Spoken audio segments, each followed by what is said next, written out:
A time is coming when people will question your faith.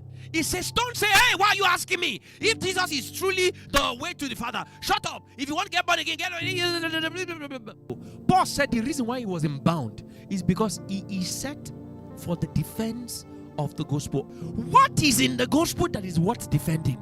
You don't defend when there is no attack. That tells you that in moments from now, the gospel is going to be under attack. What I'm saying is that your faith will be under attack. When I mean your faith, in case it sounds so ambiguous, what you believe, everything else that you believe will be under attack.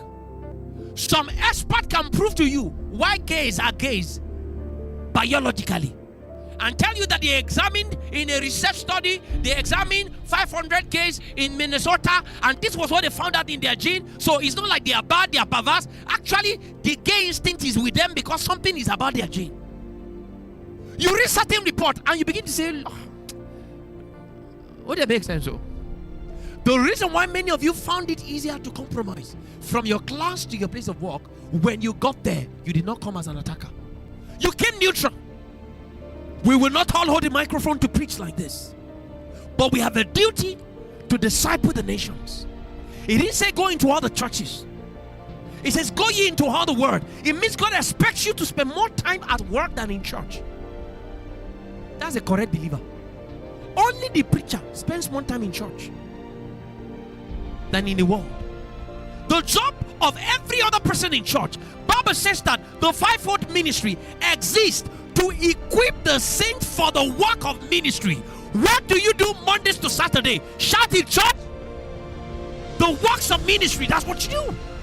When it comes to healing the sick here, that's my job. When it gets to healing the sick in your workplace, that's your job. But if someone falls sick at your work, you call me to pray. You're failing God. Which means the same drills that I go through to empower me, position me to be able to get the sick healed, you should go through it. I face spiritual attacks. Oh yes. Will you face it? Oh yes. The same capacity you have to withstand the devil out here, you have that also to withstand him out there. So the faith that we have in God, the devil has one critical role: to make you lose faith in that faith. The end of that faith is God.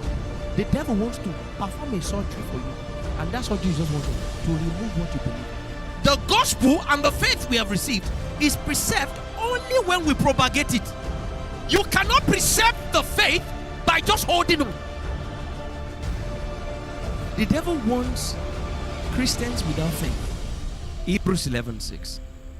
Without faith, it is impossible.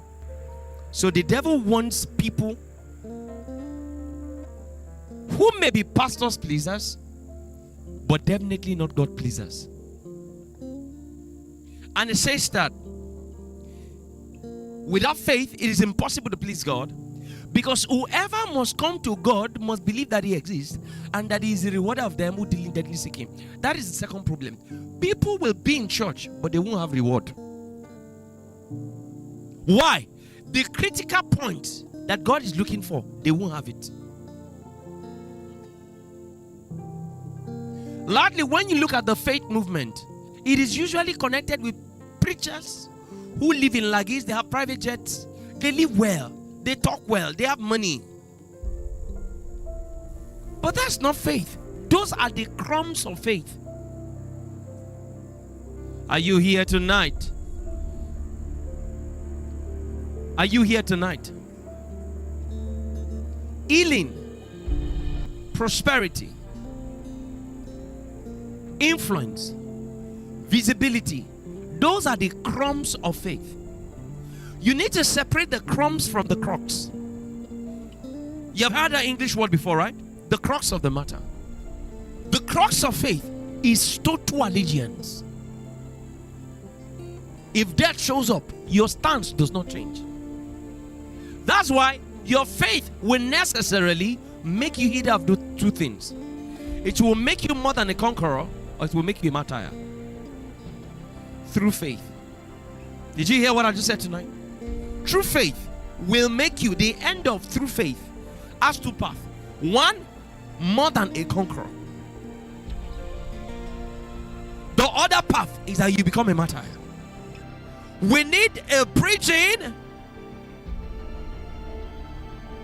We need a preacher. We need a believing. We need a saving. God wants to save someone, but God needs the person to be saved to be preached to. Preachings don't just come to people. Preachings need preachers. That tells you that tonight there are many preachings hanging in the spirit, but God can't find a voice. Stop saying you don't know what to say. Just say, God, here I am. So a school of faith like this exists to ensure that God connects a message to you. You know MMM, you pair, right?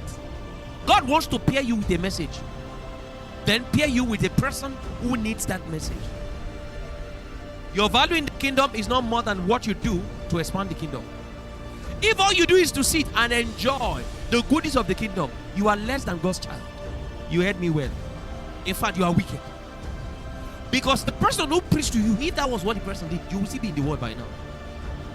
Think about it. This year, how many souls have you won to the Lord? If everybody who preached to you also did what you are doing with the message, do you think you will ever be born again? Of course, I will be born again 1 billion times and more. That's my own testimony. It says they need to hear so that they can believe. But they cannot believe if they have not heard. They will not hear. Why? There is no preacher. This is the last part. It says there can't be a preacher until they are sent. So that means we have two kinds of preachers. Self-sent preachers, God-sent preachers. Self-centered messages, God-centered messages. I know somebody's rejoicing mischievously tonight. Say, oh, well, aha! The reason why I'm not preaching is because I've not been sent. You see someone like Rev'd David, I mean, he's even Reverend. But listen to me.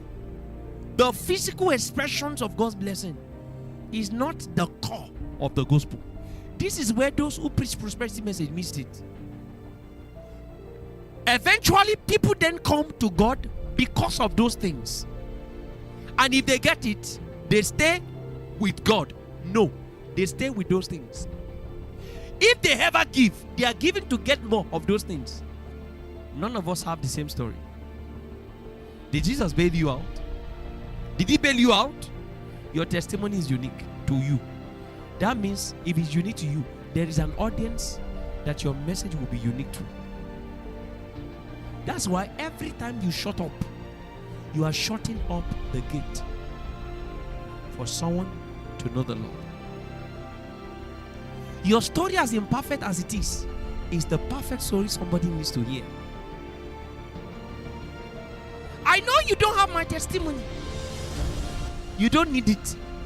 Your story is enough a story.